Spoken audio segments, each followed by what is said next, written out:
রমজান মাস সামনে আসতেছে। এই রমজান মাসে কেউ যদি পবিত্রতা রক্ষা করতে পারে, রমজানের পবিত্রতা রক্ষা হয় রোজা ভাঙলে না রাখলে। রমজানের পবিত্রতা রক্ষা হয় মিথ্যা কথা ছাড়লে না রাখলে। মিথ্যা ছেড়ে দেওয়া, গীবত ছেড়ে দেওয়া, চোখের গুনাহ ছেড়ে দেওয়া, কানের গুনাহ ছেড়ে দেওয়া। রমজান মাসের পবিত্রতা রক্ষা করে যদি কেউ ঈদের দিন সকালবেলায় ঈদগাহে যায়, আল্লাহ পাক রব্বুল আলামিন তখনই ফেরেশতাদেরকে ডাক দিয়া বলেন, ফেরেশতারা রে বলো দেখি কোন এক মালিকের কাজকর্ম যদি কর্মচারী ডিউটিটা ঠিক মতো পালন করে মালিকের উচিত কি? ফেরেশতারা বলে আল্লাহ, মালিকের উচিত হলো পরিপূর্ণ বদলা তাকে দিয়ে দেওয়া। আল্লাহ জিজ্ঞাসা করেন, আমি আল্লাহর চাইতে ভালো কোনো মালিক আছেনি রে? আমি আল্লাহর চাইতে ভালো কোনো মালিক আছেনি? যে না না, আপনার চাইতে ভালো কোনো মালিক নাই। তাহলে তোমরা সাক্ষী থাকো, রমজানের পবিত্রতা রক্ষা করে যারা এখানে আসছে, আমি আল্লাহ এদেরকে নবজাতক শিশুর মতো নিষ্পাপ বানায়া দিলাম। আল্লাহ পাক এদের জিন্দেগির গুনাহ এমন ভাবে মাফ করেন, আল্লাহ চান না কোন ইমানদার গুনাহ সহ দুনিয়ার থেকে বিদায় হোক। কারণ গুনাহ সহ বিদায় হইলেই তাকে জাহান্নামে নেওয়া লাগে। পবিত্র করার জন্য জাহান্নামের আগুনে জ্বালানো লাগে। জাহান্নাম তো বানাইছেন ইমানদারের জন্য না, বানাইছেন কাফেরদের জন্য। জান্নাত বানাইছেন ইমানদারের জন্য। ইমানদার কেন জাহান্নামে যাবে? আল্লাহ এটা চান না। কিন্তু এর পরেও যাবে অনেক ইমানদার নিজের খাসলতের কারণে গুনাহ করে ঠিক, কিন্তু মাফ করায় না। ইন্নামাল মুমিনুনা আল্লাযীনা ইযা যুকিরাল্লাহু ওয়াজিলাত কুলুবুহুম ওয়া ইযা তুলিয়াত আলাইহিম আয়াতুহু যাদাতহুম ঈমানা ওয়া আলা রাব্বিহিম ইয়াতাওয়াক্কালুন। আল্লাহ পাক রব্বুল আলামিন সত্যিকারের মুমিনের গুণ বর্ণনা শুরু করে দিলেন। এক নাম্বার গুণ হবে সত্যিকারের ইমানদার যারা হবে এদের এক নাম্বার গুণ, আল্লাহর নামটা স্মরণ হয়ে গেলেই তার মধ্যে পরিবর্তন আইসা যাবে, একটা কম্পন শুরু হবে তার ভিতরে। আল্লাহর নাম স্মরণ হইলেই তার অবস্থা আর সেই রকম থাকবে না।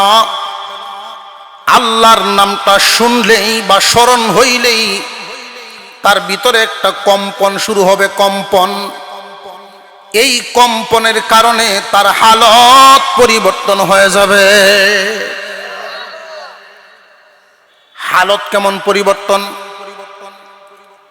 একজন মানুষ যদি নামাজের সময়ে ব্যবসার খুব ঝামেলার মধ্যে আছে, বেচা কেনা শুরু হয়েছে, দুনিয়ার লোভ লালসা তারে পাগল বানায়া দিছে, দুনিয়ার নেশায় পড়ে গেছে, এই টাইমে যদি আল্লাহর নাম তার কানে চলে আসে অথবা নিজের থেকেই স্মরণ হয়ে যায়, তখন এই দুনিয়ার লোভ, দুনিয়ার মায়া মোহ, দুনিয়ার যে পাগল পারা হয়েছিল এটা পরিবর্তন হয়ে আল্লাহর ধ্যানে চলে যাবে।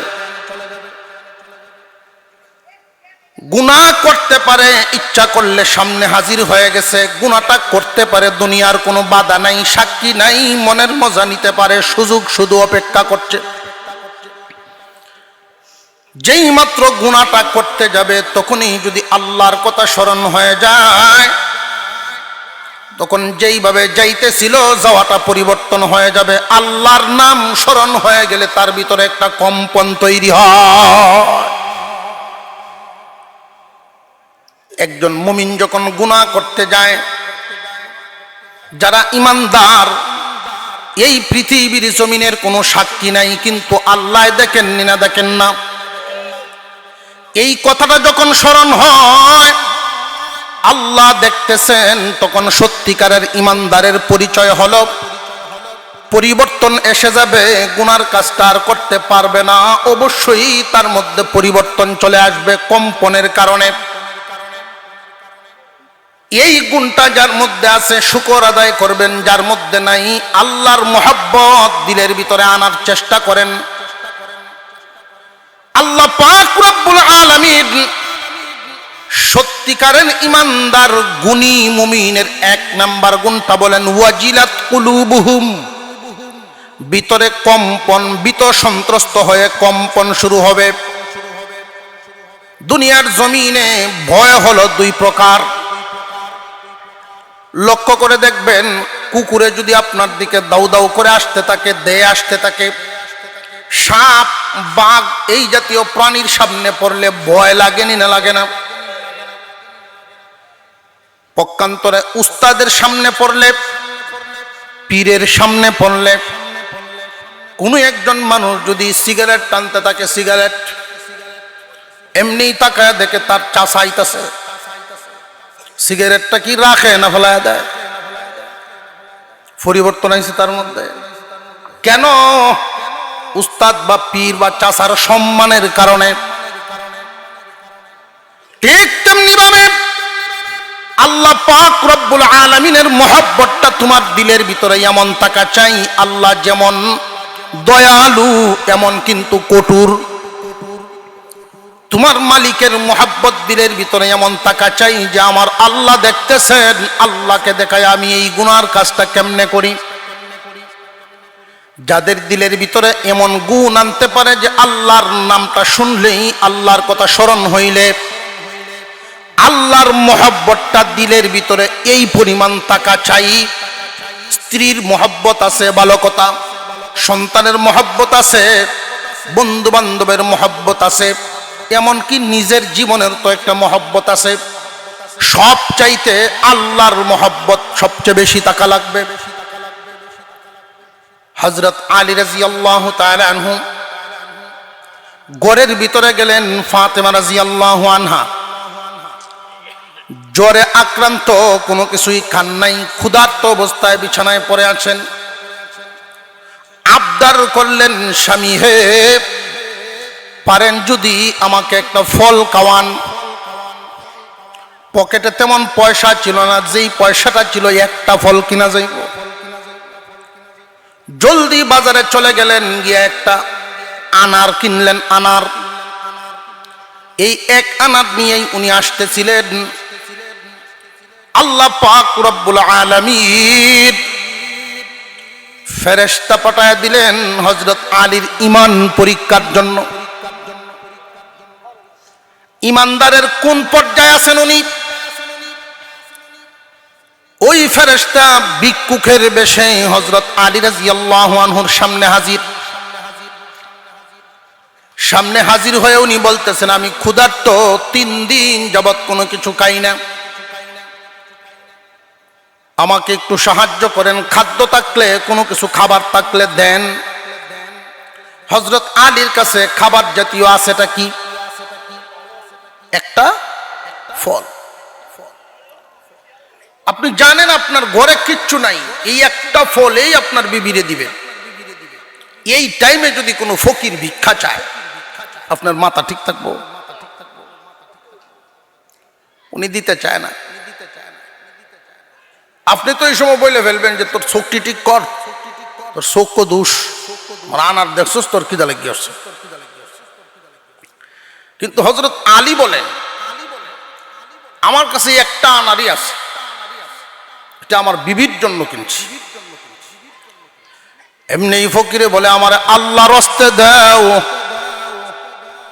যেই মাত্র আল্লাহর হস্তে শব্দটা উচ্চারণ করে ফেলছে, আল্লাহর নাম, আল্লাহর হস্তে মানে কি? যে আল্লাহর জন্য দেও।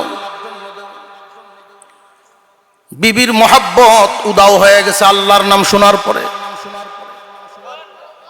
বিবির মহব্বত আর মহব্বত জায়গায় নাই, আল্লাহর নাম চোখে ভাসতেছে। এমনি অর্ধেকটা তিনি ভাগ করে দিয়া দিলেন। ফকিরে অর্ধেক নিয়ে কয়, আল্লাহর হস্তে বাকিটাও দিয়া দাও। আল্লাহর জন্য দিতে হবে, এই জন্য ওনার আর অন্য কোনো ভাবনা চিন্তা নাই, পুরাটাই দিয়া দিলেন। বাড়িতে আসছেন, ফাতেমা রাদিয়াল্লাহু আনহার কাছে পুরা ঘটনাই বর্ণনা করলেন। বিবিরে, তোমার জন্য আমি কিনছিলাম, কিন্তু দেওয়ার মতো সুযোগ পাইলাম না। আল্লাহর হস্তে হাত বাড়াইল, আল্লাহর মোহাব্বত দিলের ভিতরে এতটাই জাগ্রত হয়ে গেল, তুমি বিবির মোহাব্বত তখন আর আমার স্মরণেই ছিল না। এমনকি তুমি তো জানো আল্লাহর নাম শুনলে পরে নবীর সাহাবীদের কি অবস্থা হয়। ফাতেমা রাদিয়াল্লাহু আনহা জবাব দিলেন, স্বামী হে, আপনি আমাকে খাওয়াইলে যেই পরিমাণ খুশি হইতাম এর চেয়ে বেশি খুশি হয়ে গেছি। কারণ দিছেন তো যেমন তেমন জায়গায় নয়, আল্লাহর ওয়াস্তে দিছেন। গভীর রজনীতে স্বামী স্ত্রী ঘুমাইছেন, এমনি দরজায় আওয়াজ শোনা যায়। কে? জানা সলমান ফার্সি। দরজা খুলে দিছেন, রাসূলের দরবার থেকে আসছি, আপনার নামে হাদিয়া আইছে।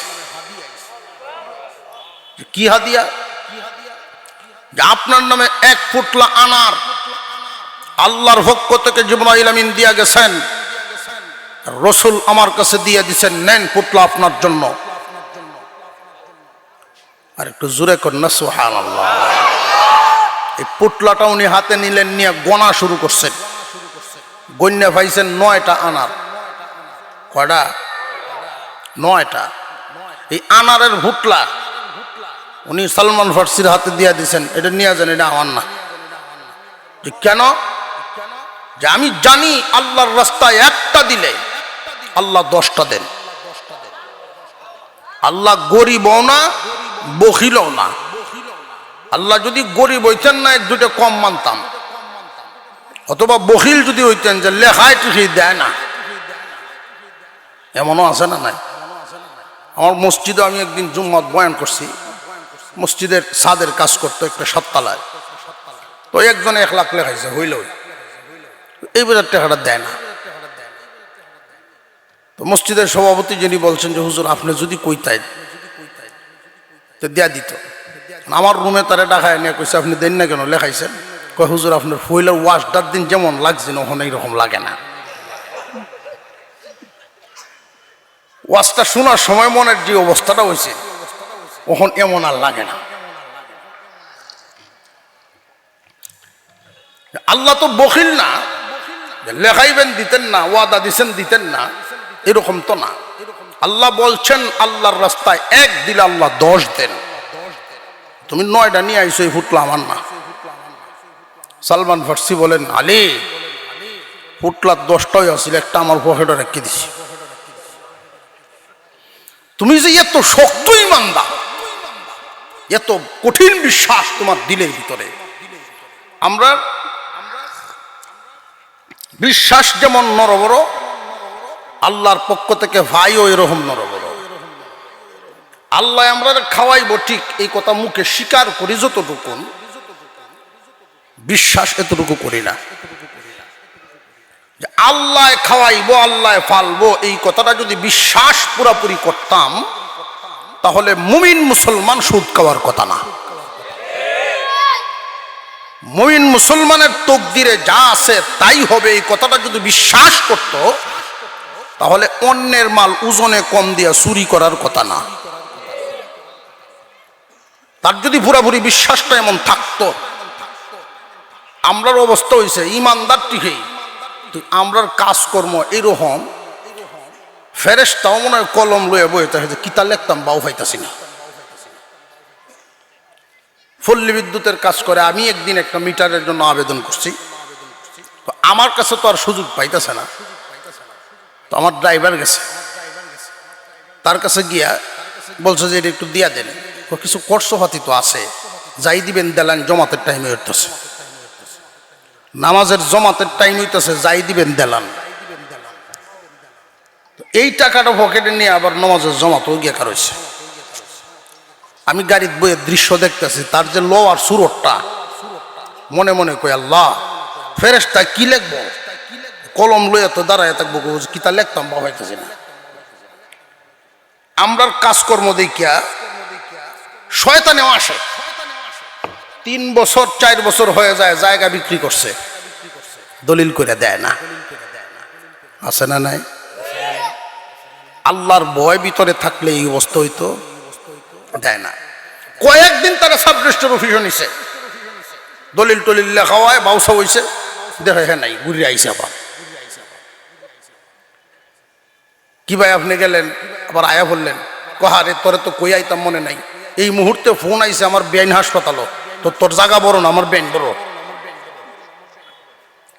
বেআইন অসুস্থ তো যাও নই লাগে, কোনোভাবেই লইতে পারে না। অবশেষে এলাকার গণ্যমান্য কিছু জঘন্য তো থাকে, এইরকম এক লোক বা করছে যে ভাই দেখেন আমার জায়গাটা দেয় না, তো এর আন্ডা খায়া সামনাসামনি যখন বসলো, দলিল করে দেও না কেন, 3 বছর 8 বছর আগে জায়গা বেচছ, কেন যে দেই না এটা কি সবার সামনে বলা যাইব? কেন যে দেই না এটা কি সবার সামনে কোন যাব? আপনি বুঝেন না কিছু? ও আচ্ছা, গোপন কথাতে আয় দেখি, গোপনে যাই, পাশের রুমও গিয়া কি ব্যাপার কত হলি, 4 বছর আগে বেচছি 50,000 টাকা ক্যার, এইটার সামনে দিয়া মেইন রুট যাইতেছে, রাস্তা হয়ে গেছে, এখন শতাংশ হয়েছে 50,000।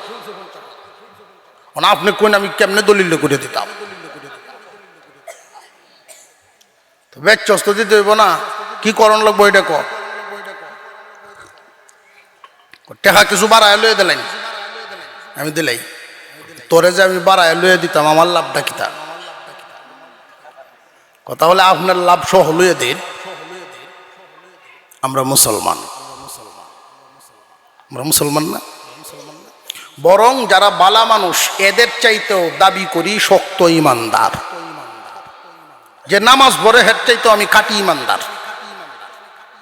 যে না বেনামাজি আর নামাজি দুইটা যদি ঝগড়া লাগে দেখবেন বেনামাজিদের আওয়াজটা কত কঠিন, তোর থেকে আমি বালা। সত্যিকারের ইমানদার আল্লাহর নাম স্মরণ হয়ে গেলে তার অবস্থান পরিবর্তন করবে, আল্লাহর হুকুম পালন করবে, আল্লাহর নাফরমানিতে আর থাকতে পারবে না, অবশ্যই তার ভিতরে কম্পন শুরু হবে। 1 নাম্বার গুণ, আল্লাহর নামের স্মরণ হইলেই তার ভিতরে একটা ভয় ভীতি কম্পন শুরু হয়ে যাবে। 2 নাম্বার, সত্যিকারের ইমানদার গুণী ইমানদারের 2 নাম্বার গুণ হবে ওয়াজিলাত কুলুবুহুম ওয়া ইযা তুলিয়াত আলাইহিম আয়াতুহু যাদাতহুম ঈমানা।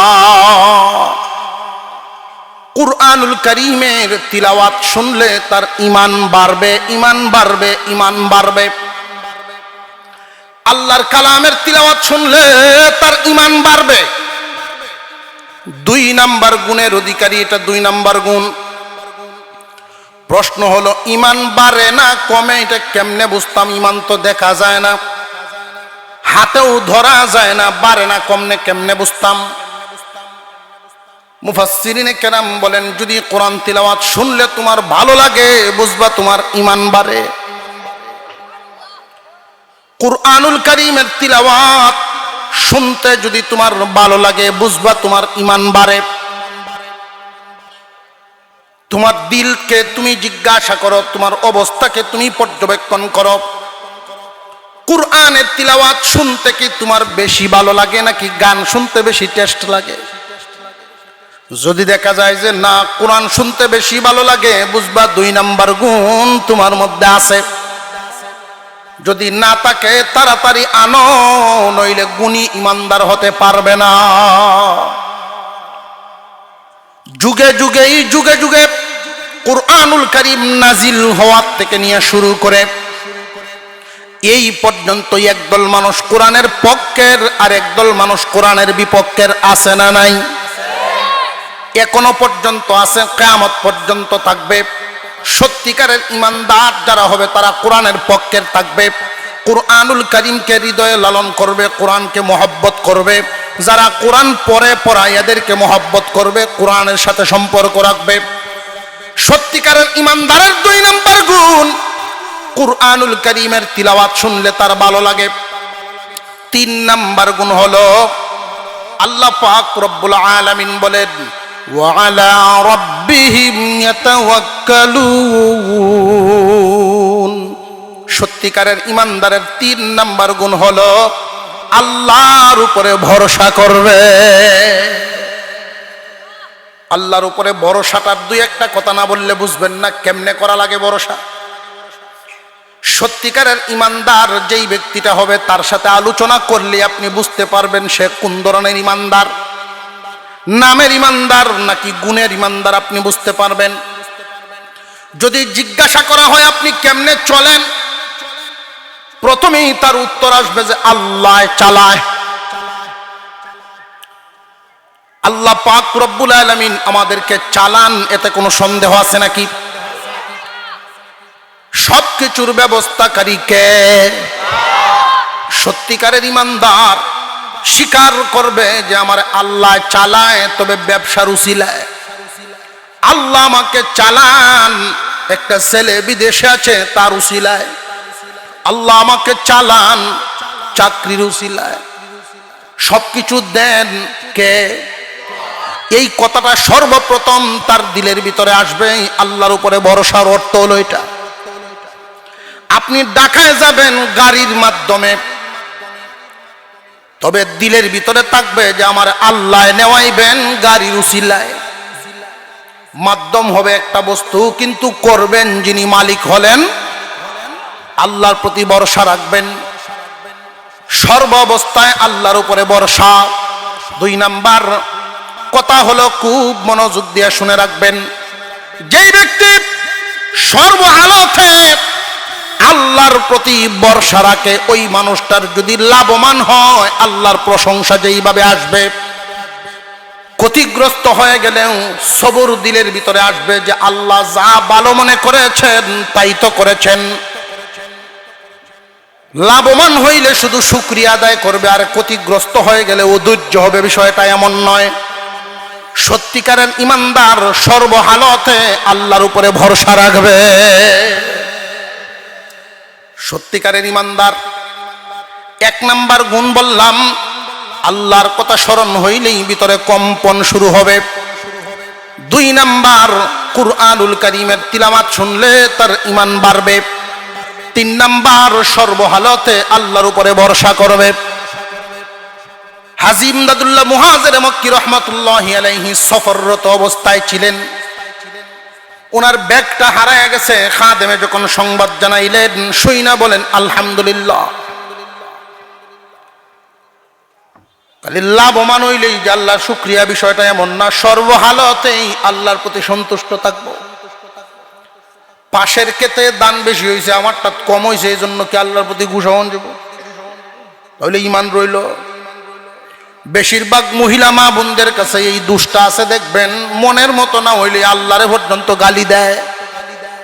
আল্লাহকে গালি দিলে ইমান থাকে না, ইমান নষ্ট হয়ে যায়। খেতা লাগছে, খেতা ধুয়ে দিছে, রোদ দিছে, রোদ উঠলো না। রোদ কেনে উঠলো না? আল্লাহরে ধরছে, খেতাটা যা শুকাইল না। এমন পাগল আছে না? আপনি জ্বালা ফালবেন, দানের চারা জ্বালা বন্ধ করেন, আর আরেকজনে ক্ষেত লাগাইব। ওই লোকের দোয়া হইল আল্লাহ মেঘ দেও, আর আপনার দোয়া হইল আজকে মেঘ না হোক। 2 জন 2 রকম না। একজনে ফার্মেসি দিছে অথবা ক্লিনিক দিল, সে নিয়ে দোয়া করাইতেছে যে ক্লিনিক আর ফার্মেসি যে ব্যক্তি দিছে, এই ব্যক্তি যে দোয়া করায় আপনারা দেয়া উদ্দেশ্য কি?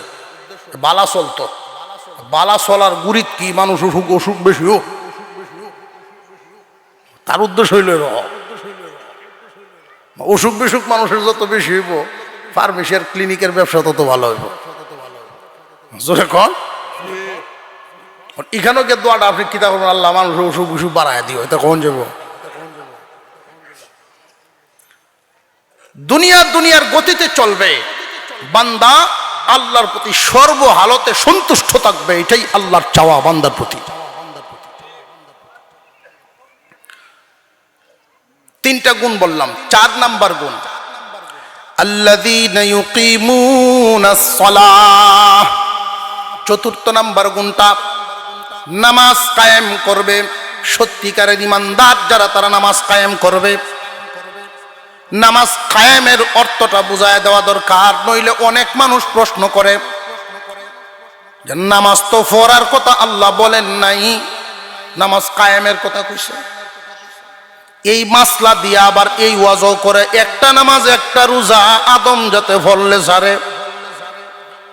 চলো মুর্শিদের বাজারে দেখবে যদি তারে।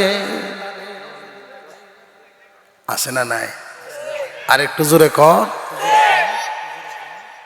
নামাজ পড়ে না এক কথা, যদি মানে না সে যে কাফের কোনো সন্দেহ। যদি কোন নামাজ লাগে না কইতে দেরি হবে, কাফের হইতে দেরি হতো না। নামাজ কায়েমের অর্থটা খুব সহজে বোঝানোর জন্য আমি একটা উদাহরণ পেশ করি। আমাদের প্রত্যেকের বডি আছে না নাই? নামাজেরও বডি আছে। আমাদের বডির অঙ্গ প্রত্যঙ্গ সবগুলোর গুরুত্ব কি সমান না বেশ কম আছে? একজন মানুষের মাথা নাই এমন কোন মানুষ দেখছেননি? কল্লা নাই এমন মানুষ আছে নাই? বডির অঙ্গ প্রত্যঙ্গ এমন কিছু অঙ্গ আছে যেগুলো না থাকলে মানুষটাই থাকবে না। নামাজেরও অঙ্গ আছে, নামাজের অঙ্গ আছে। আমাদের বডির যেমন অঙ্গ আছে, এমন কিছু গুরুত্বপূর্ণ অঙ্গ যেগুলো না থাকলে মানুষটাই থাকবে না। তবে এমন অঙ্গ আছে যেগুলো না থাকলেও মানুষ বাঁচে, মানুষ চলতে পারে। যেমন একটা হাতের মধ্যে 5টা আঙ্গুল থাকার কথা আছে, 4টা বা 6টা। একটা পা বাডি বা একটা চোখে সমস্যা, একটা কান ছোট, এমন হয়নি না? হয় না? ওই মানুষগুলো কি পরিপূর্ণ না অপরিপূর্ণ? অপরিপূর্ণ। এরপরেও তো তাকে মানুষই বলা হয়। কিন্তু মনের চাহিদা কি যে মানুষটা পরিপূর্ণ থাকতো, এটা হলো সুন্দর। ঠিক তেমনি নামাজের ভিতরে অঙ্গ আছে, কিছু অঙ্গের নাম হলো ফরজ। নামাজের বাহিরেও ভিতরে ফরজ আছে। কোনো একটা যদি না থাকে, ইচ্ছাই হোক অনিচ্ছাই হোক, একটা ছুটে গেলেই নামাজ শেষ। কথা বুঝে আসতেছে? নামাজের ভিতরে ওয়াজিবাত আছে। ইচ্ছাকৃতভাবে যদি এই ওয়াজিবগুলো একটা সারিয়া দেয়, নামাজ শেষ। যদি অনিচ্ছাকৃতভাবে কোনো একটা ছুটিয়া যায়, তো আল্লাহ পাক সুযোগ দিয়েছেন, বান্দা ইচ্ছায় যেহেতু শেষ করো না, ইচ্ছায় যেহেতু তুমি ছাড়ো নাই, তোমার ভুল ক্রমে ছুটে গেছে, সেজদায়ে সাহু দিয়া চিকিৎসার মাধ্যমে নামাজ ঠিক রাখো। নামাজের ভিতরে সুন্নত আছে। সুবহান রাব্বিয়াল আযীম, সুবহান রাব্বিয়াল আলা 3 বার পড়লাম, 5 বার পড়লাম, 7 বার পড়লাম তাসবিহাত।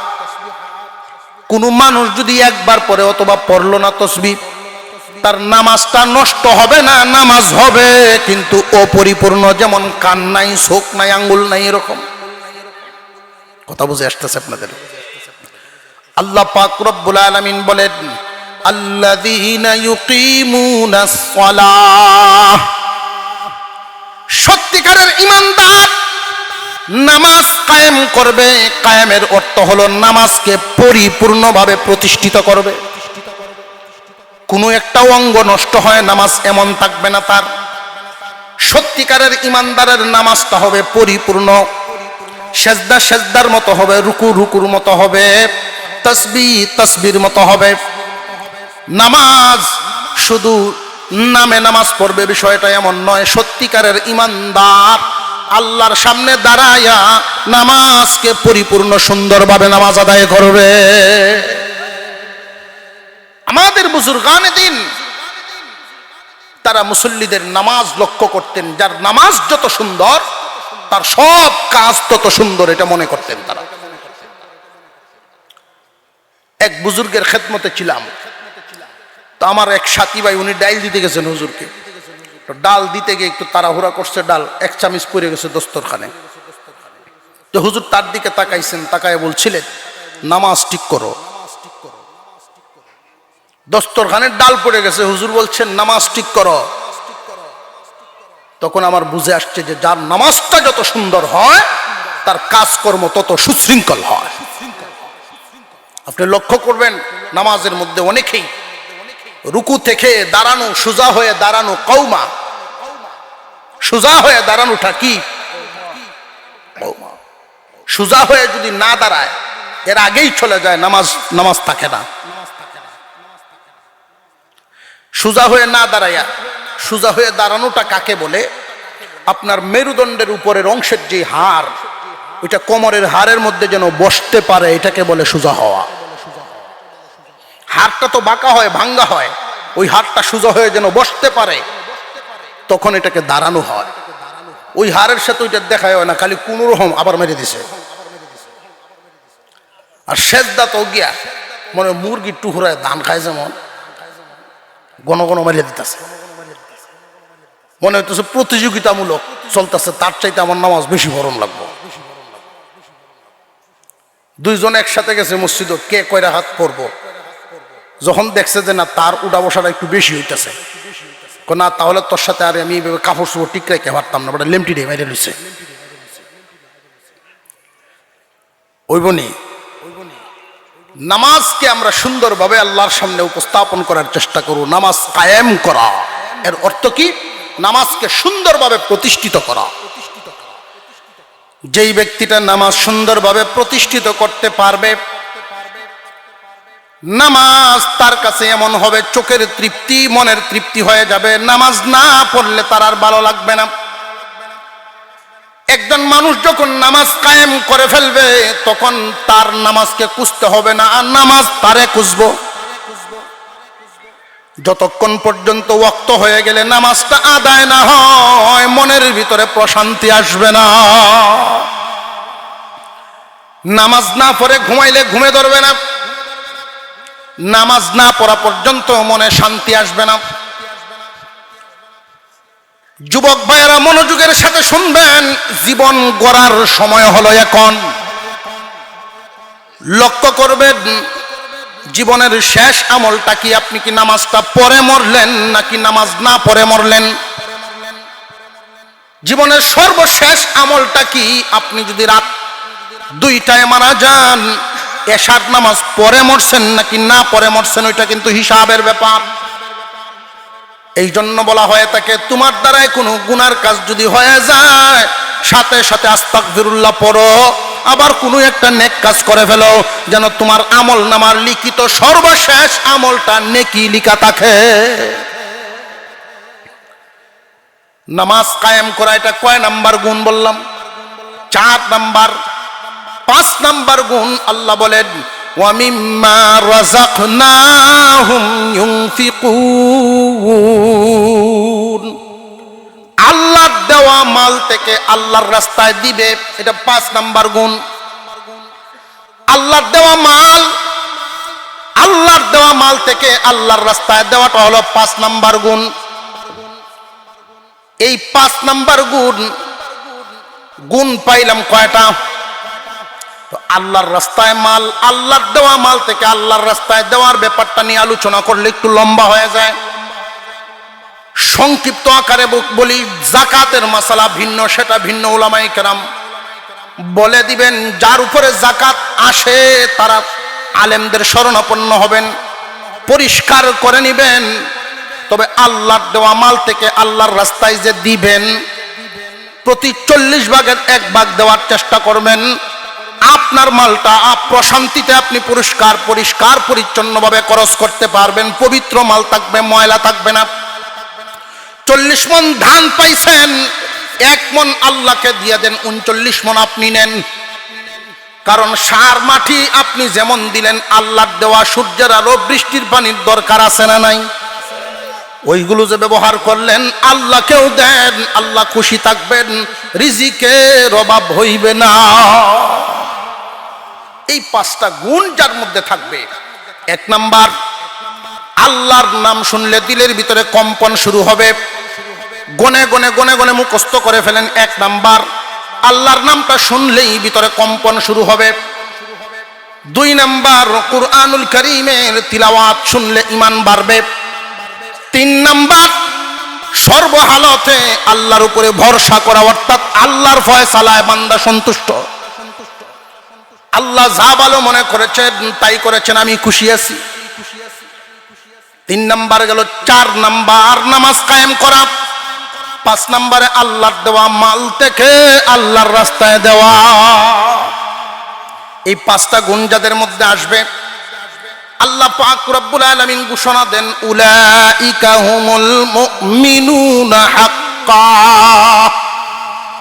ও দুনিয়ার মানুষ, এই 5 গুণের অধিকারী লোকগুলো সত্যিকারের মুসলমান, সত্যিকারের ইমানদার। এই সত্যিকারের ইমানদারদের হালতটা কি হবে কিয়ামতের দিন? সংক্ষিপ্তভাবে 2-3 মিনিটে হাসরের চিত্রটা একটু মনে করেন। হাসরের মাঠ, সমস্ত মুসলমান ইমানদারেরা 3 দলে বিভক্ত হবে। একদল মানুষ বিনা হিসাবেই চলে যাবে, তাদের তবকা অনেক উঁচা। আল্লাহর ওলিগণের জামাত বিনা হিসাবেই চলে যাবেন। বাকি থাকবে 2 দল। এক দলের কাছে এই গুণগুলো থাকবে, আরেক দলের কাছে এই গুণগুলো থাকবে না। আরেক দলের কাছে এই গুণগুলো থাকবে, আরেক দলের কাছে এই গুণগুলো থাকবে না। যাদের কাছে এই গুণগুলো থাকবে, মহান আল্লাহ পাক রব্বুল আলামিন খুব সহজ হিসাবে এদেরকে জাহান্নামে না নিয়েই জান্নাত দিয়ে দিবেন। এই 5টা গুণ, যাদের মধ্যে এই গুণগুলো থাকবে না, ওরা জাহান্নামে জ্বলবে, তারপরে জান্নাতে যাবে। জ্বলবে কে? কি পরিমাণ? যার অপরাধ হবে যেই পরিমাণ। জান্নাত হলো পবিত্র একটা জায়গা, গুনাহ নামক ময়লা সহ কেউ সেখানে ঢুকতে পারবে না। গুনাহ নামক ময়লা সহ কেউই ঢুকতে পারবে না। গুনাহ মাফ করায়া দুনিয়ার জমিন ছাড়ার জন্য আল্লাহ ব্যবস্থা রাখছেন, বহুত ব্যবস্থা আমাদের সামনে রাখছেন। যেমন রমজান মাস সামনে আসতেছে, এই রমজান মাসে কেউ যদি পবিত্রতা রক্ষা করতে পারে, রমজানের পবিত্রতা রক্ষা হয় রোজা ভাঙলে না রাখলে। রমজানের পবিত্রতা রক্ষা হয় মিথ্যা কথা ছাড়লে না রাখলে। মিথ্যা ছেড়ে দেওয়া, গীবত ছেড়ে দেওয়া, চোখের গুনাহ ছেড়ে দেওয়া, কানের গুনাহ ছেড়ে দেওয়া। রমজান মাসের পবিত্রতা রক্ষা করে যদি কেউ ঈদের দিন সকালবেলায় ঈদগাহে যায়, আল্লাহ পাক রব্বুল আলামিন তখনই ফেরেশতাদেরকে ডাক দিয়া বলেন, ফেরেশতারা রে, বলো দেখি কোন এক মালিকের কাজকর্ম যদি কর্মচারী ডিউটিটা ঠিকমতো পালন করে, মালিকের উচিত কি? ফেরেশতারা বলে, আল্লাহ, মালিকের উচিত হলো পরিপূর্ণ বদলা তাকে দিয়ে দেওয়া। আল্লাহ জিজ্ঞাসা করেন, আমি আল্লাহর চাইতে ভালো কোনো মালিক আসেনি রে? আমি আল্লাহর চাইতে ভালো কোনো মালিক আছেনি? যে না না, আপনার চাইতে ভালো কোনো মালিক নাই। তাহলে তোমরা সাক্ষী থাকো, রমজানের পবিত্রতা রক্ষা করে যারা এখানে আসছে, আমি আল্লাহ এদেরকে নবজাতক শিশুর মতো নিষ্পাপ বানায়া দিলাম। আল্লাহ পাক এদের জিন্দেগির গুনাহ এমন ভাবে মাফ করেন, আল্লাহ চান না কোনো ইমানদার গুনাহ সহ দুনিয়ার থেকে বিদায় হোক। কারণ গুনাহ সহ বিদায় হইলেই তাকে জাহান্নামে নেওয়া লাগে। পবিত্র করার জন্য জাহান্নামের আগুনে জ্বালানো লাগে। জাহান্নাম তো বানাইছেন ইমানদারের জন্য না, বানাইছেন কাফেরদের জন্য। জান্নাত বানাইছেন ইমানদারের জন্য। ইমানদার কেন জাহান্নামে যাবে? আল্লাহ এটা চান না। কিন্তু এর পরেও যাবে অনেক ইমানদার, নিজের খাসলতের কারণে গুনাহ করে ঠিক, কিন্তু মাফ করায় না, তওবা করে না, মাফ করায় না। গুনাহগার মুসলমান হয়ে দুনিয়ার জমিন থেকে বিদায় হয় না মুসলমান। এই গুণী মুসলমান হয়ে যদি দুনিয়ার জমিন ছাড়া যায়, আল্লাহ বলেন, উলাইকা হুমুল মুমিনুনা হাক্কা, এরা হইল সত্যিকারের ইমানদার, গুণী ইমানদার, 5টা গুণের অধিকারী। আল্লাহ পাক রব্বুল আলামিন এদের জন্য পুরস্কার ঘোষণা করেন। 1 নাম্বার পুরস্কার, লাহুম দারাজাতুন ইনদা রাব্বিহিম, আল্লাহ পাক এদের মর্যাদা বৃদ্ধি করে দিবেন, এদের দাম মর্যাদা বাড়ায়া দিবেন। 2 নাম্বার, ওয়া মাগফিরাতুন, এদের জিন্দেগীর গুনাহগুলো আল্লাহ মাফ করে দিবেন। 3 নাম্বার, ওয়া রিজকুন কারীম, সম্মানী রিজিক আল্লাহ তাকে খাওয়াইবেন। এখন এখানে একটা প্রশ্ন আছে। প্রশ্নটা হলো, আল্লাহ পাক ইমানদারের, সত্যিকারের মুমিনের গুণ বর্ণনা করেছেন 5টা, কিন্তু পুরস্কার দিবেন, পুরস্কার কয়টা? 3টা। গুণ বর্ণনা করলেন 5টা, আল্লাহ পুরস্কার দিলেন 3টা। ও আল্লাহ, আপনি না দয়াল, বান্দার গুণ 5টা, পুরস্কারও যদি 5টা হইতো তাহলে না ভালো ছিল। এটাই তো আমাদের মনের একটা চাহিদা। এই কথাটা বোঝানোর জন্য আমরা আবার একটু পিছনের দিকে যাই। গুণ কয়টা? 5টা। 1 নাম্বার গুণ, ওয়াজিলাত কুলুবুহুম ইযা যুকিরাল্লাহু ওয়াজিলাত কুলুবুহুম। 1 নাম্বার গুণ, আল্লাহর নাম শুনলেই ভিতরে কম্পন শুরু হয়ে যায়, অন্তর কাঁপে। এই অন্তরে যে ভয় ভীতিটা তৈরি হয়, এটা আমার বডির কোন অংশের সাথে সম্পর্ক? অন্তর। অন্তরের সাথে সম্পর্ক। জায়গা পাইলাম একটা, আল্লাহর কালাম তিলাওয়াত শুনলে ভালো লাগে। ভালো লাগা মন্দ লাগা এটাও সম্পর্ক কোন অংশের সাথে? অন্তর। দুইটা গুণ একটা জায়গার সাথে সম্পর্ক। আল্লাহর উপরে ভরসা করা সর্বহালাতে, এই ভরসা করাটাও অন্তরের সাথে। গুণ পাইলাম একটা, জায়গা হইল জায়গা একটা, গুণ তিনটা। জায়গা একটা, গুণ হইল তিনটা। তিনটা গুণ একটা জায়গার সাথে সম্পর্ক। আল্লাযীনা ইউকিমুনাস সালাত, 4 নাম্বার গুণ, যারা নামাজ কায়েম করে। নামাজ কায়েম করতে লাগে মাথার চুলের গোড়ালির থেকে কপাল থেকে নিয়ে পায়ের পাতা পর্যন্ত পুরা বডিটা নামাজের মধ্যে লাগে, না লাগে না? নামাজ কায়েম করতে লাগে পুরা বডি। প্রথম 3টা গুণ পাইলাম অন্তরের সাথে সম্পর্ক। 4 নাম্বার গুণটা পাইলাম বডির সাথে সম্পর্ক। 5 নাম্বার গুণ আল্লাহর দেওয়া মাল, আল্লাহর রাস্তায় দেওয়া, মালের সাথে সম্পর্ক। গুণ 5টা, কিন্তু জায়গা 3টা। গুণ 5টা, জায়গা পাইলাম 3টা। এই জন্য আল্লাহ পাক বান্দাকে পুরস্কারও দিয়েছেন 3টা। আর একটু জোরে কোন সুবহানাল্লাহ। এই পুরস্কার যে 3টা দিলেন, আপনারা একটু লক্ষ্য করেন। অন্তরের পুরস্কার, অন্তরের গুণে গুণান্বিত যারা হবে এদেরকে আল্লাহ অন্তরে পুরস্কার দিবেন। অন্তরে। বডির গুণে গুণান্বিত যারা হবে আল্লাহ পুরস্কারটাও দিবেন বডির ক্ষেত্রে। মালের গুণে গুণান্বিত যারা হবে এদেরকে আল্লাহ পুরস্কারটাও দিবেন মালের ক্ষেত্রে। পুরস্কার 3টা আমরা একটু ধারাবাহিকভাবে দেখি। গুণ 3টা তো পাইলাম, 3 গুণের সম্পর্ক 3 জায়গা। গুণ মোট 5টা গুণ 3 ভাগে ভাগ হইছে। 5টা গুণের সম্পর্ক 3টা জায়গার সাথে। প্রথম 3টা গুণের সম্পর্ক অন্তরের সাথে, 4 নাম্বার গুণের সম্পর্ক বডির সাথে, 5 নাম্বার গুণের সম্পর্ক মালের সাথে। কথা বুঝে আসছে আপনাদের? লাহুম দারাজাতুন ইনদা রাব্বিহিম, 1 নাম্বার পুরস্কার, বান্দার মর্যাদা আল্লাহ বাড়ায় দিবেন, মর্যাদা বৃদ্ধি করে দিবেন। এই দুনিয়ার জমিনে একজন মানুষের মর্যাদা যখন বেড়ে যায়, মানুষের মন ও খুশি না খুশি? আল্লাহ পাক রব্বুল আলামিন অন্তরের গুণে গুণান্বিত যারা হবে, অন্তরের গুণে গুণান্বিত যারা হবে, 3টা গুণ যার অন্তরের সাথে থাকবে, এই অন্তরটা গুণী অন্তর, আল্লাহ বলেন তোমার মর্যাদা বাড়ায়া দিয়া অন্তরকে খুশি করে দিব। 4 নাম্বার গুণ নামাজ কায়েম করা, বডির সাথে সম্পর্ক। আল্লাহ বলেন ওয়া মাগফিরাতুন, ক্ষমা ঘোষণা করলেন যারা নামাজ কায়েম করবে। নামাজ কায়েমের অর্থ কিন্তু 1 ওয়াক্ত পড়া আর 1 ওয়াক্ত ছাড়া, এর দ্বারা নামাজ কায়েম নয়। নামাজ কায়েম হলো ওয়াক্ত মতো পরিপূর্ণভাবে 5 ওয়াক্ত নামাজ চালায়া যাওয়া। যারা নামাজ কায়েম করবে আল্লাহ পাক রব্বুল আলামিন ক্ষমা ঘোষণা করলেন। এই দুনিয়ার জমিনে আমরা যারা আছি, গুনাহ যত হয় দেখবেন বডির কোনো না কোনো অঙ্গের সাথেই সম্পর্ক। যত গুনাহ আছে বডির সাথেই তো সম্পর্ক। আল্লাহ বলেন মাগফিরাতুন, নামাজ যদি কায়েম করো আমি আল্লাহ তোমার জিন্দেগির বডির দ্বারা তোমার যত গুনাহ সংগঠিত হয়েছে সমস্ত গুনাহ মাফ করে দিব। এবার আসেন মালের পুরস্কারটা। আল্লাহর দেওয়া মাল থেকে যারা আল্লাহর রাস্তায় দেয়, আল্লাহ পাক রব্বুল আলামিন এদের জন্য ঘোষণা দেন ওয়া রিজকুন কারীম। আল্লাহ বলেন এদেরকে সম্মানী রিজিক খাওয়াইমো। সম্মানী রিজিক।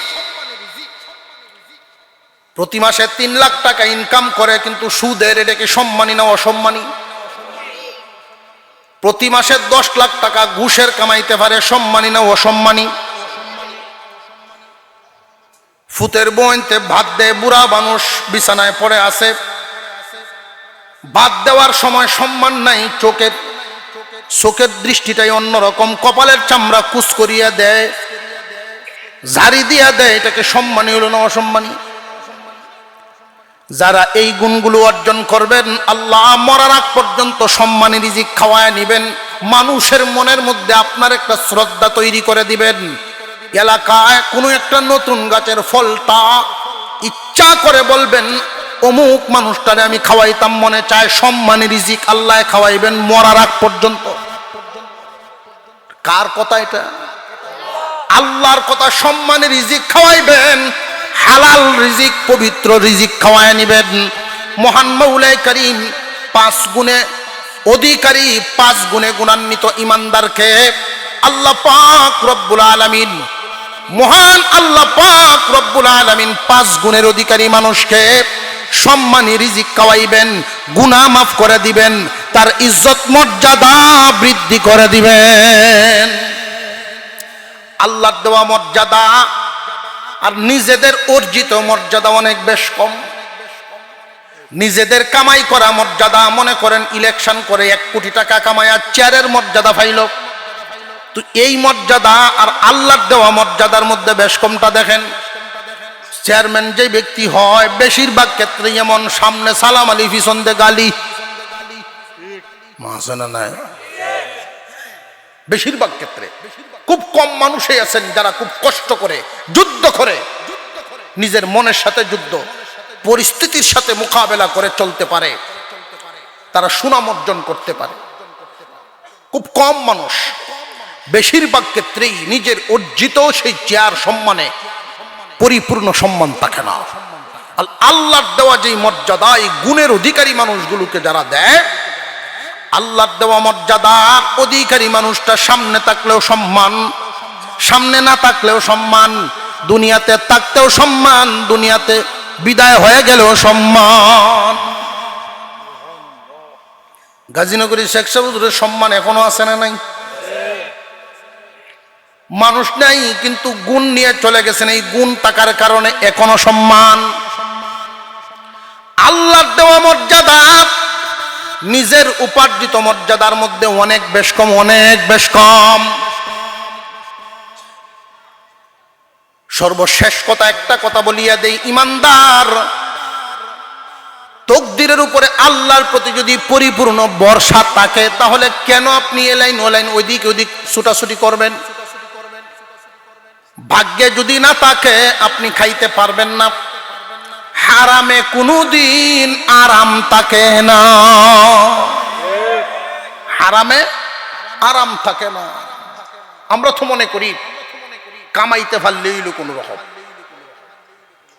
ঠগায়া থাবায়া তুবায়া হোক, একভাবে খামাই তাল্লেই সেইটি তো আমরা মনে করি। এটা ভাববেন না, কারণ এই মাল আপনি কামায়া রেখে গেলেন, আপনি ভোগ করতে পারবেন না। তকদিরে যদি থাকে ঘুরে ফিরে আপনার কাছে আসবেই। আর একটু জোরে কর, তকদিরের উপরে বিশ্বাস আছে তো? আমাদের কাজ হইল হারাম থেকে নিজেকে বাঁচায় রাখা, হারাম থেকে নিজেকে বাঁচায় রাখা হইল আমাদের কাজ, হালাল খাওয়ায়া বাঁচায় রাখা আল্লাহর কাজ। বান্দা বানাইছেন কে? জবান খুলে বলেন কে? বান্দা যিনি বানাইছেন উনি খাওয়াইবেন, বান্দা যিনি বানাইছেন উনি পড়াইবেন, বান্দা যিনি বানাইছেন উনি চলাইবেন। তুমি তোমাকে নিয়ে পেরেশান হয়েও না, আল্লাহর প্রতি ভরসা রাখো। তুমি যখন তোমার লাইনে পেরেশান হয়ে যাও, আল্লাহর দয়ার থেকে অনেক দূরে চলে যাও। হারাম খাওয়া থেকে বেঁচে থাকা তোমার কাজ, হালাল খাওয়ায়া বাঁচায়া রাখা আল্লাহর কাজ। বান্দা সোজা হয়ে দুনিয়া ছাড়ার চেষ্টা করা। আল্লাহ যেন আমাদেরকে সোজা হওয়ার তৌফিক দেন, বলুন আমিন। কাজী আবু বকর একজন যুবক মানুষ, শুধু শিক্ষা হাসিলের জন্য এই ঘটনাগুলো বারবার বারবার আপনাদের সামনে পেশ করি, যুবকদের হৃদয় যেন জাগ্রত হয়। কাজী আবু বকর মক্কার কাছেই তার বাড়িটা। এত গরিব মানুষ, ফরের কাজ করলে খাবার আছে, কাজ নাই খাবারও নাই। লোকটা কি খুব ধনী না গরিব? গরিব মানুষ। হঠাৎ করে একদিন হজের মৌসুম চলতেছে, ওনার সামনে একটা টাকার ব্যাগ পড়ে গেছে।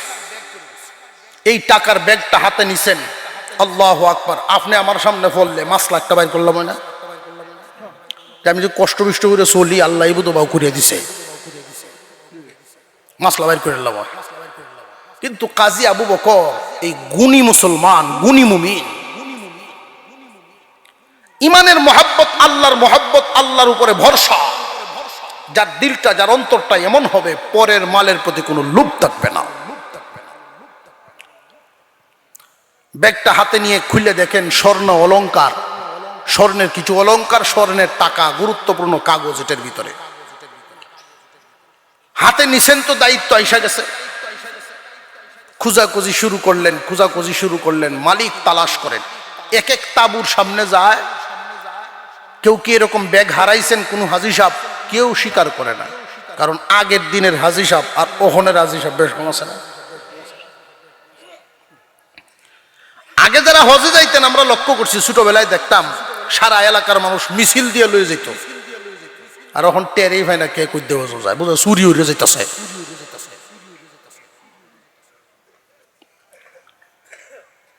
আগের হাজী সাহেবগণ বাজারে বাজারে ঘুরতেন, দোকান থেকে বাকি সাকি নিছেন কিনা, কারোর পাওনা দাওনা আছে কিনা, কার কি হক আছে সব শেষ করে নির্বেজাল হয়ে এই এহরামের কাপড়কে কাফনের কাপড় মনে করে বিদায় হয়ে যাইতেন। আর এখনের হাজী সাহেব 40 দিনের বুঝ টাকা পয়সা দিয়া চাবিটা, সিন্ধুকের চাবিটার সাথে লয়ে যায়, তোরা কোন রকম চল, আমি যাইতাছি, আর গোলান যাইতাছি, জোরে কর।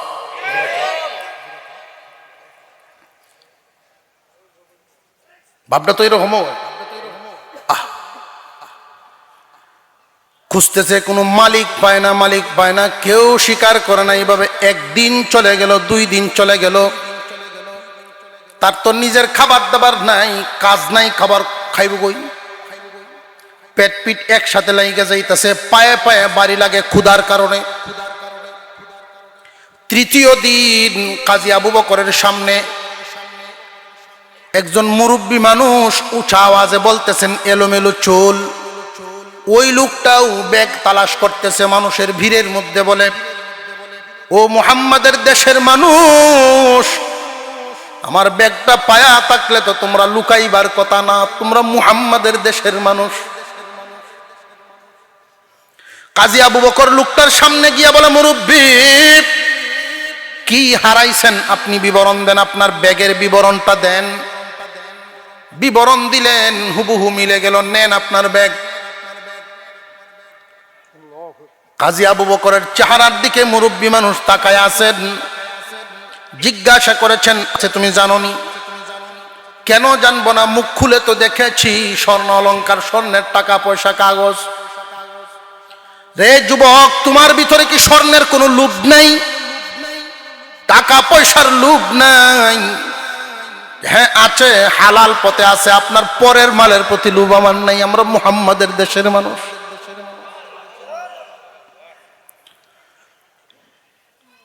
কাজী আবু বকরের প্রতি খুশি হয়ে উনি 2টা স্বর্ণের টাকা, 2টা টাকা বাইর করে দিছে। না, এই মুহূর্তে আপনার হাদিয়া গ্রহণ করব না, আমি জানি হাদিয়া দেওয়া নেওয়া সুন্নত, কিন্তু এই মুহূর্তে গ্রহণ করব না। কারণ কুরআনুল কারীমের ভিতরে আল্লাহ বলে দিয়েছেন, যারা সবর করবে সবরের বদলা আল্লাহ নিজ হাতে দিবেন। আপনার কাছ থেকে গ্রহণ করে আমার ওই দরজা বন্ধ করব না। মুরব্বী অবাক হয়ে রইলেন, এত বড় আল্লাহওয়ালা যুবক। আলাদা হয়ে গেলেন, মুরব্বী তার দেশে চলে গেলেন, যুবক তো তার দেশে রয়ে গেলেন। কয়েক বছর পর কাজী আবু বকর দ্বীনের কাজে একটা মিশন চালু করতেছেন, বিভিন্ন দেশে সফর করবেন, মানুষকে দ্বীনের দাওয়াত দিবেন। নৌকা পথে রওনা দিলেন, ঢেউয়ের কবলে পড়ে নৌকাটা অ্যাক্সিডেন্ট হয়ে গেছে। ঢেউয়ের তালে তালে একটা তক্তার উপরে ভর করে বেহুশ অবস্থায় একটা দ্বীপের মধ্যে গিয়ে কাজী আবু বকর লাগছে। কে কোন দিকে গেছে কারোর কোনো হাদিস নাই, কারোর কোনো হদিস মিলে নাই। দ্বীপের মানুষগুলো তার সেবা যত্ন করে হুঁশ ফিরাইল। খোঁজখবর নিয়ে দেখলেন এই দ্বীপের মধ্যে অনেক মানুষ নতুন মুসলমান, ওরা নামাজও জানে না, সূরা কেরাতও জানে না। কাজী আবু বকর নিয়ত করলেন কিছুদিন সেখানে থাকবেন। 3 মাস সেখানে রইলেন। 3 মাস থাকার পরে যারা নামাজ জানতো না, প্র্যাকটিক্যাল শিখায় শিখায় তাদেরকে নামাজি বানায় দিয়েছে। সূরা কেরাত গুলো সহি শুদ্ধভাবে মস্ক করায় করায় কিছু মুখস্থ করাইছে। ছোট ছোট বাচ্চাগুলো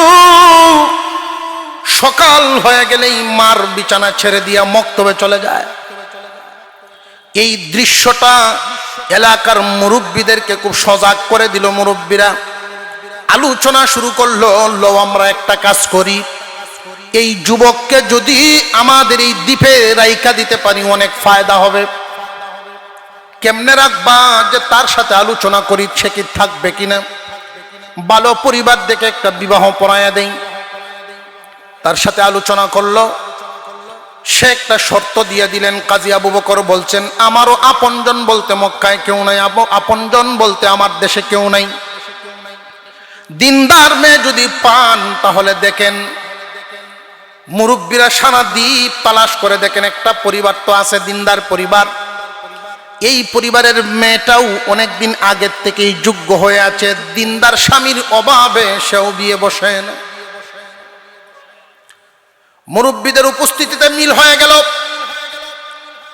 দুজনের বিবাহ কাজ যখন সম্পন্ন হলো, কাজী আবু বকর জানে উনার বিবি হলো দিনদার, বিবিও জানে তার স্বামী পাইছে দিনদার। স্বামী স্ত্রী 2 জন বাসর রজনীতে প্রথম যখন সাক্ষাৎ হয়, এই যুবক বারবার মেয়েটার দিকে তাকায়া দেখতেছে। মাথা থেকে পা পর্যন্ত পুরা শরীরটাই তো সুসজ্জিত আছে, অলংকার দিয়ে ভরপুর তার দেহটা। তাকায় আছে অলংকার গুলোর দিকে। মেয়েটায় বলে, স্বামী হে। মুরব্বীরা বলছেন, আপনি তো খুব দিনদার মানুষ, আমার অলংকার গুলো কি দেখতেছেন বারবার? রে বিবি, এটা মনে করবে না স্বর্ণের লুপ আমার অন্তরে এই জন্য দেখতেছি, এই জন্য দেখতেছি না। তোমার গলার হারটা কেন জানি আমার কাছে চিনা চিনা লাগে।